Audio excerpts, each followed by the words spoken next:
और सीधे रुख करते हैं इस वक्त की बड़ी खबर का। किसी भी वक्त मासूम को बोरवेल से बाहर निकाला जा सकता है। आगरा के एसएन मेडिकल कॉलेज ने सब तैयारियां पूरी कर ली हैं। 9 घंटों से बोरवेल में 90 फीट पर यह बच्चा फंसा हुआ है। 6 साल उम्र है, शिवा नाम है। युद्ध स्तर पर सेना और एसडीआरएफ एनडीआरएफ का ऑपरेशन जारी है और इस वक्त की बड़ी खबर यह है कि किसी भी वक्त शिवा को बाहर निकाला जा सकता है। युद्ध स्तर पर ऑपरेशन जारी है। 2 प्लान बनाए गए। पहला ये कि किसी तरीके से बच्चे को ग्रिप कर लिया जाए बोरवेल के भीतर, तो वो प्लान सफल होता हुआ दिख रहा है। सीधे नितिन के पास चलते हैं। नितिन, क्या हो रहा है वहां पर अभी? देखिए, बिल्कुल तस्वीरों के जरिए मैं आपको दिखाना चाहता हूं कि बिल्कुल हलचल बढ़ी हुई है। जितना पुलिस प्रशासन है, जो एनडीआरएफ के जवान हैं और इवन स्वास्थ्य विभाग है, वो पूरी तरह से अलर्ट मोड पर है और फुली इक्विप्ड जो 108 जो एम्बुलेंस है वो पूरी तरह से तैयार खड़ी हुई है। बच्चा जैसे ही बाहर आता है, शिवा जैसे ही बाहर आता है, सीधे उसको एम्बुलेंस में शिफ्ट किया जाएगा। सीधे एसएन मेडिकल कॉलेज के लिए दौड़ लगा दी जाएगी। तो कुल मिला के जितना भी कहा जाए, जो बैकअप प्लान है और जो अलर्टनेस है वो साफ इस समय नज़र आ रही है। किसी भी वक्त शिवा बाहर आ सकता है। लगातार जो परिवारीजन हैं वो बच्चे से बात कर रहे हैं। तो कुल मिला के कहा जाए, बहुत ही प्रोफेशनल तरीके से इस पूरे ऑपरेशन को अंजाम दिया गया है। वहीं दूसरी तरफ जो प्लान बी है उस पर भी काम चल रहा है। आप देख सकते हैं कि जो कहा जाए, जो पैरेलल कहा जाए, जो सुरंग खोदी जा रही है, जिसको बाद में 45 एंगल से उसको बाद में हॉरिजॉन्टल उसको खोदना था, वो भी उस पर भी यहाँ काम चल रहा है। जैसा कि आपने बताया कि प्लान लगभग सफल सा दिख रहा है। अगर इस गांव से हम एसएन मेडिकल कॉलेज की दूरी की बात करें तो कितना दूर है, लगभग कितना वक्त लगेगा? पूरी तैयारियां हैं, बाकी टीम भी आ रही है। टीम भी आ रही है। हाँ। तो क्या इस एम्बुलेंस में जो क्या कहा जाए, ऑक्सीजन सप्लाई से लेकर कुछ है। फुली इक्विप्ड है? बिल्कुल, दवाइयां हैं, ऑक्सीजन है, सब कुछ है। दवाइयां हैं, ऑक्सीजन है, सब कुछ है। तो आप देख सकते हैं नितिन, एम्बुलेंस कर्मियों को क्या ये निर्देश दे दिए गए हैं कि अलर्ट मोड पे रहिए आप लोग? बिल्कुल, देखिए, एम्बुलेंस कर्मियों को पूरी तरह से निर्देशित कर दिया गया है कि पूरी तरह से वो उनको अलर्ट मोड पर रहना है। और जो आप देख सकते हैं 108 एम्बुलेंस है, ये यहाँ खड़ी हुई है और यहाँ से सीधे एसएन मेडिकल कॉलेज ये लेकर जाएंगे। यानी किसी भी तरह से कोई वक्त नहीं गंवाना है। इसके साथ ही ये भी निर्देश दे दिए गए हैं कि फतेहाबाद होते हुए एसएन मेडिकल कॉलेज तक किसी भी तरह के जो तमाम जो ट्रैफिक सिग्नल्स हैं उन पर भी ये इस तरह का इंटीमेशन दे दिया गया है कि वहाँ भी किसी भी तरह के ट्रैफिक रुकावट में इस एम्बुलेंस में जो बच्चा है वो नहीं फंसना है, ताकि समय रहते हुए बच्चे को एसएन मेडिकल कॉलेज शिफ्ट किया जा सके। तो इस समय लगातार जो एसएसपी आगरा हैं मुनिराज, वो भी इस पूरे ऑपरेशन पर लगातार नज़र रखे हुए हैं। लगातार वो यहाँ कैंप किए हुए हैं। ऐसे में समझा जा सकता है कि बहुत ही प्रोफेशनल तरीके से जॉइंट कोऑर्डिनेशन के साथ और कहा जाए जिंदा दिली के साथ इस ऑपरेशन को यहाँ अंजाम दिया गया है। और वो खुशी का लम्हा कभी भी आ सकता है कि जब बच्चा शिवा है वो बाहर आ जाएगा। और ऐसे में कहा जाए कि सबसे पहले आपको याद होगा कि एक घटना घटी थी जिसमें प्रिंस नाम का एक बच्चा बोरवेल में गिरा था और लाखों लोगों की दुआएं उसके लिए, पूरे देश में लोगों ने प्रार्थना की थी और बच्चा बाहर निकला था। बिल्कुल नितिन, जो जमावड़ा दिख रहा है, जो दुआएं दिख रही हैं, हवन यज्ञ चल रहा है, मंत्रोच्चार चल रहा है। बच्चे को लेकर कौन कौन इस वक्त गांव में मौजूद है? क्या जनप्रतिनिधि आसपास के पहुंचे, इलाके के पहुंचे? कौन कौन इस वक्त गांव में है? देखिए, इस समय लगातार जनप्रतिनिधियों का भी डेरा बना हुआ है। जो स्थानीय विधायक हैं फतेहाबाद से, जितेंद्र वर्मा, पूर्व विधायक हैं छोटेलाल वर्मा, वो लगातार यहाँ मौजूद हैं। इसके साथ ही जो फतेहपुर सीकरी लोकसभा से जो सांसद हैं, चूँकि राजकुमार चहार आज कर्नाटक में हैं, तो ऐसे में उनके प्रतिनिधि भी यहाँ मौजूद हैं। इसके साथ ही लगातार इस पूरी घटना पर एसीएस होम अवनीश कुमार अवस्थी ने भी अपडेट लिया है। एसीएस होम ने डीएम आगरा से बात करते हुए पूछा है कि आखिर क्या चल रहा है, ऑपरेशन का क्या स्तर है। तो आप समझ सकते हैं कि इस समय शासन लगातार इस पूरे घटनाक्रम पर संज्ञान बनाए हुए है। और जिस तरीके से इस पूरे मामले में बिना देरी किए हुए डीएम आगरा ने जो एनडीआरएफ की जो गाजियाबाद यूनिट बुलाई और उसके बाद आनन फानन में वहाँ से पूरी टीम आई और उसके बाद इस ऑपरेशन को और तेज़ी मिली है। पल्लव झा लेफ्टिनेंट कर्नल के नेतृत्व में एक टीम लगातार यहाँ काम कर रही है। और ऐसे में आप समझ सकते हैं कि जो समन्वय बना के इस पूरे ऑपरेशन को अंजाम दिया जा रहा है, ये सबसे कहा जाए इस पूरे ऑपरेशन की खासियत है। आप देख सकते हैं कि तमाम जेसीबी इस समय लगी हुई हैं और लगातार गड्ढा किया जा रहा है। करीब जो बोरवेल से लेके जहाँ से ये गड्ढा किया जा रहा है वो उसकी दूरी 180 फीट की ये दूरी है और उसको 45 के एंगल से ये लगातार खेत में डिगिंग चल रही है, लगातार खुदाई चल रही है। और उसके बाद इसको हॉरिजॉन्टल तरीके से उस बोरवेल में भी अगर प्लान ए सफल नहीं होता, लेकिन आप देख सकते हैं कि प्लान ए पूरी तरह से सफल होता दिख रहा है। और यही वजह है कि लगातार अलर्टनेस लगातार बनी हुई है और इसको लेकर लगातार गांव में कहा जाए बहुत ज़्यादा आसपास के जो गांव के लोग हैं बड़ी संख्या में यहाँ जुटे हुए नज़र आ रहे हैं। इसके साथ ही आपको नज़र आ रही होगी जो आर्मी का जो वाहन नज़र आ रहा है, मेडिकल रिलीफ वैन, पूरी तरह से फुली इक्विप्ड ये वैन है। आर्मी के डॉक्टर्स की भी एक यहाँ टीम है। एनडीआरएफ के जो तमाम जो आप देख सकते हैं कि जो टीम आपको नज़र आ रही है वो भी तमाम उनके जो कहा जाए जो फुली इक्विप्ड है।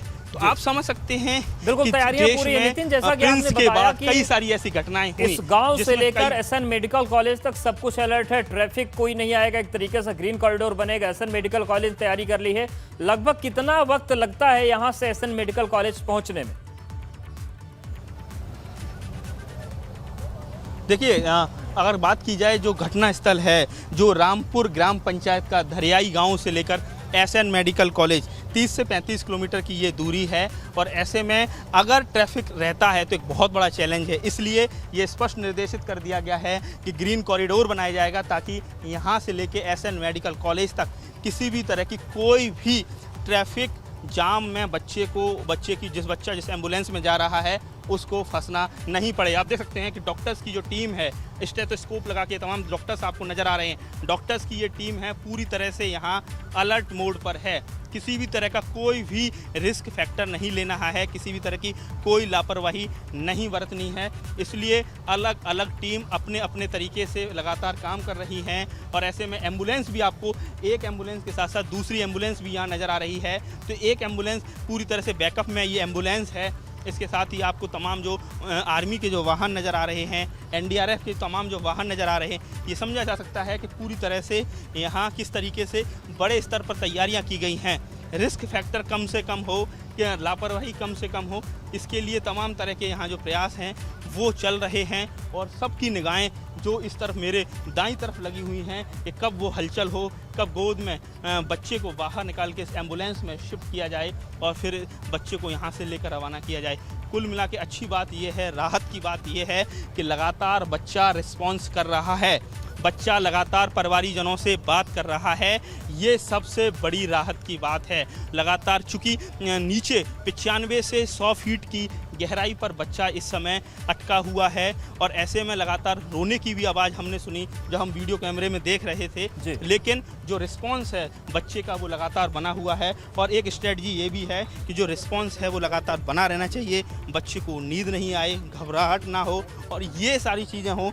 एक्टिविटी लगातार है, संवाद लगातार पता चल पा रहा है कि क्या बरकरार बना हुआ है। जो प्लान ए है वो सफलता की तरफ अगर बढ़ रहा है तो क्या ऊपर से किसी चीज से ग्रिप करके बच्चे को बाहर खींचने की कोशिश हो रही है, ऊपर खींचने की कोशिश हो रही है? देखिए, बिल्कुल इस समय लगातार वो ऑपरेशन चल रहा है। हम तस्वीरों में दिखाना चाहेंगे कि इस समय जो एनडीआरएफ की टीम है वो एनडीआरएफ की टीम इस समय लगातार बनी हुई है। तमाम जो आर्मी के जवान हैं वो जॉइंट कोऑर्डिनेशन के साथ इस ऑपरेशन को अंजाम देने में जुटे हुए हैं। तो ऐसे में कभी भी पूरी तरह से कोशिश ये है कि कैसे भी बच्चे को बिना खरोच के बच्चे को बाहर निकालना है। तमाम ग्रामीणों से भी हम बात करने की कोशिश करेंगे कि उनका क्या कहना है। तमाम गांव के लोग भी हमारे साथ हैं, आपसे हम बात करेंगे। बस कुछ मिनट की देरी है, बच्चा बाहर निकलने वाला है। किस तरह से कहा जाएगा कि बहुत ही प्रशासन ने, आर्मी ने, एनडीआरएफ ने बहुत ही कहा जाए कोऑर्डिनेशन के साथ एक बहुत ही खूबसूरत तरीके से बच्चे को बचा लिया है। देखिए, मैं समझता हूं कि प्रशासन ने लगातार तीव्र गति से जो कार्य किया है उससे पूरे ग्रामवासियों को, क्षेत्रवासियों को, पूरे देश को उम्मीद है कि ये बच्चा सकुशल इस बोरवेल से बाहर निकलेगा। वहीं दूसरी तरफ बच्चे की हवन मंत्रोच्चार भी चल जी पंडित जी द्वारा, विष्णुदत्त जी महाराज जी द्वारा इस बच्चे की कुशलता के लिए और इस सकुशल इस बोरवेल से निकले, इसके लिए सभी ग्रामवासी और पंडित जी प्रार्थना कर रहे हैं। लाखों दुआएं होती हैं शिवा के लिए और ये दुआएं जरूर काम करेंगी। क्या कहते हैं? बिल्कुल करेंगे, क्योंकि जिस तरह से मासूम बच्चा खेलते खेलते बोरवेल में गिरा है, तो मैं समझता हूं कि परमात्मा जरूर सुनेंगे और बच्चा बोरवेल से सकुशल निकलेगा। सवाल ये भी है कि आगे से इस तरह की घटनाएं ना हो, आप ग्रामवासी खुद से इस चीज़ को लेकर खुद जागरूक रहेंगे। अगर हमने कहीं पानी का स्रोत मिलता नहीं है या पानी इसका जो कहा जाए सोर्स ख़त्म हो गया है, तो अगर कोई भी कहीं से भी बोरवेल ऐसे इस तरह की रहेगी तो प्रॉपर भरेंगे, ताकि रिस्क नहीं छोड़ेंगे किसी बच्चे के। जी बिल्कुल, मैं आपके चैनल के माध्यम से बताना चाहूँगा कि हर घटना एक नई सीख देकर जाती है, तो इस घटना से हमारे क्षेत्र में ही नहीं पूरे देश में लोगों को जागरूक होना पड़ेगा कि इस तरह से बोरवेल। क्या नाम है आपका? रामनिवास रघुवंशी। रामनिवास रघुवंशी हैं, इसी गांव के रहने वाले हैं? नहीं, मैं धमसरी का हूँ, पड़ोसी गाँव के गांव के रहने वाले, बड़ा कस्बा है। आप बताइए क्या लगता है कि प्लान ए ही सफल होता दिख रहा है? कुछ पलों में, कुछ मिनटों में जब निकल के आ जाए, बच्चा निकल आएगा, पूरी अलर्ट पे है। दूसरी तरफ प्लान बी पे भी काम चल रहा है। यही प्लान सफल हो जाए सर तो और बढ़िया बात है, सबकी दुआएं। ये भी प्लान चल रहा है। क्या कहना चाहेंगे आगे से? इस तरह की घटनाएं ना हो, बोरवेल खुली नहीं रहनी चाहिए। इस तरह की घटना नहीं हो ना, ये बोर खुला रहना चाहिए। हम भी आप क्या कहना चाहेंगे? ये बहुत बड़ा प्रयास है और लगातार आर्मी, एनडीआरएफ, प्रशासन ने बच्चे को सकुशल बाहर निकालने की जो कोशिश है वो रंग लाती दिख रही है। कोशिश कर रहे हैं सब, हमारे प्रशासन लगा हुआ है यहाँ पे।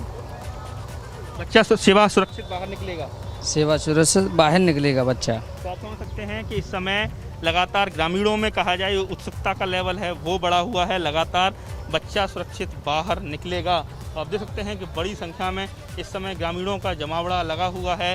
लगातार हवन यज्ञ चल रहा है, मंत्रोच्चार चल रहा है और लोगों की यही कोशिश है कि बच्चा जल्द से जल्द बाहर आए। आप देख सकते हैं कि इस समय कभी भी बच्चा बाहर आ सकता है। पूरी तरह से अलर्ट कर दिया है, घेराबंदी कर दी गई है।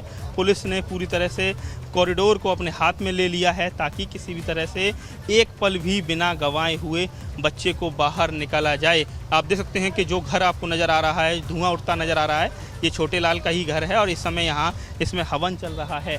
तो ऐसे में 7:30 बजे की ये घटना है। रोज़ाना अमूमन जिस तरह से सुबह सुबह बच्चे अपने घर के बाहर खेलते हैं, वैसे ही इस घर के जो बच्चे हैं वो लगातार बाहर खेल रहे थे। छोटे लाल ने अभी एक बिल्कुल नई बोरिंग कराई है 10 फीट 15 फीट की दूरी पर, और ये जो बोरिंग है ये पूरी फेल हो गई थी, छोटे लाल का कहना था। लेकिन गलती ये हो गई कि इस बोरिंग को पूरी तरह से भर नहीं पाए और भरने के साथ साथ अगर वो कोई पत्थर रख देते या कुछ इस तरह की चीज़ रख देते जिससे वो कवर हो जाती, वो भी नहीं कर पाए और बच्चा खेलते खेलते उस बोरवेल में जा धंसा। सीधे सीधे नेबोरा पुलिस को इसकी सूचना दी जाती है। नेबोरा पुलिस उच्च अधिकारियों को इसकी सूचना देती है और उसके बाद आनन फानन में यहाँ एसपी ईस्ट और तमाम जो अधिकारी पहुँचते हैं और उसके बाद इसको लेकर आगरा डीएम, एनडीआरएफ के जो डीजी हैं उनसे बात करते हैं और डीजी एनडीआरएफ के निर्देश पर गाजियाबाद की जो एनडीआरएफ यूनिट है उसको रवाना कर दिया जाता है। बिल्कुल नितिन, क्या इस पूरे मामले में शिवा की किस्मत इस मामले चल में रहा है अच्छी रही? अगर पहला प्लान सफल होता है कि जो पूरा ऑपरेशन है शिवा को बचाने का वो बहुत तेजी के साथ और बहुत जल्दी वक्त रहते शुरू कर दिया गया, आगे क्या होगा वो भविष्य पर है, लेकिन देरी कहीं नहीं हुई। देखिए बिल्कुल इस मामले में ये बात ज़रूर कही जाएगी कि किसी भी तरह की कोई कोताही नहीं बरती गई, किसी भी तरह के कोई कहा जाए लापरवाही नहीं बरती गई।